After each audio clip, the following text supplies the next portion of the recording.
Vous êtes tous des spécialistes et moi, je suis un peu un bébé dans cette histoire.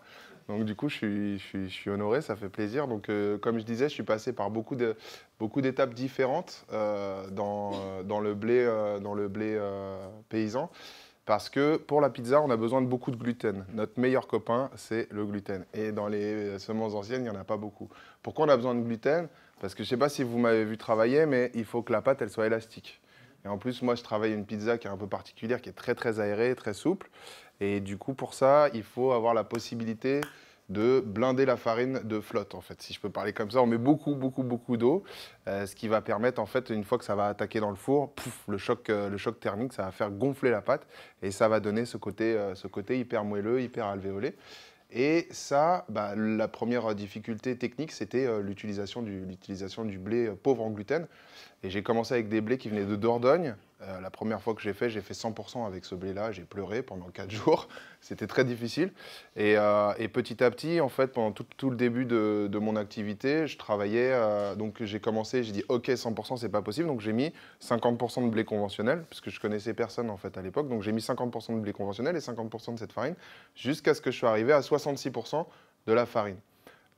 Et puis, un jour, je ne sais plus trop comment j'ai fait, je suis tombé sur quelqu'un qui travaillait chez Maxime, justement, et qui a ouvert sa boulangerie, rue du... Comment ça s'appelle, sa rue?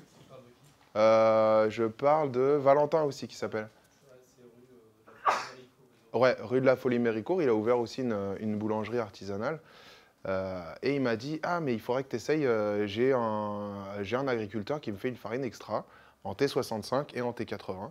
Et du coup, j'ai essayé sa farine et là, il m'a sauvé la vie.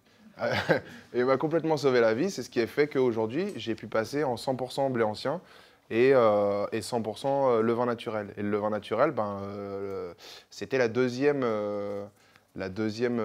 caractéristique technique qui mettait de la difficulté dans mon entreprise parce que le levain, c'est hyper compliqué. Et j'ai commencé à faire mon levain en août. J'ai commencé à avoir des emplacements pour travailler en octobre, novembre. Et octobre, novembre, il fait froid. Cet hiver, il a fait très froid. Il a fait des 0, -1, -5 degrés.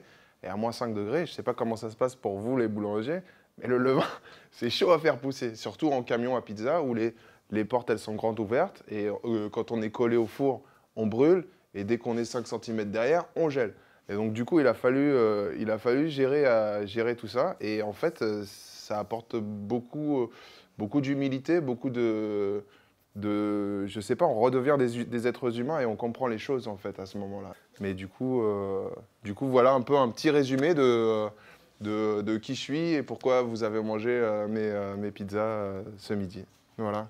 Je sais pas si vous avez des questions ou... Oui. C'est un four à bois? Oui, c'est un four à bois. Oui, c'est ce qu'on parlait tout à l'heure de ça. Je vais avoir aussi une autre caractéristique technique, c'est que le four à bois, je vais avoir de la difficulté à me fournir à des prix qui vont être corrects, qui vont me permettre de faire une pizza correcte, enfin à un prix correct. Parce que du coup, une pizza, ça s'achète toujours 10 balles, quoi qu'il arrive, que ce soit du blé ancien, que ce soit de la truffe, que ce soit du machin, surtout dans un camion. Donc du coup, il y a des problèmes d'approvisionnement en bois. Et du coup, peut-être que aujourd'hui, il y a quelqu'un qui sera intéressé pour me fournir du bois. Ou moi, je connais aussi plusieurs autres camions à pizza. Donc peut-être faire des achats groupés, tous à la même personne, et avoir un tarif intéressant. Et puis pour la personne qui travaille, avoir un volume de travail supplémentaire. En tout cas, merci beaucoup. C'était vraiment un honneur pour moi d'être là pour vous. Merci beaucoup.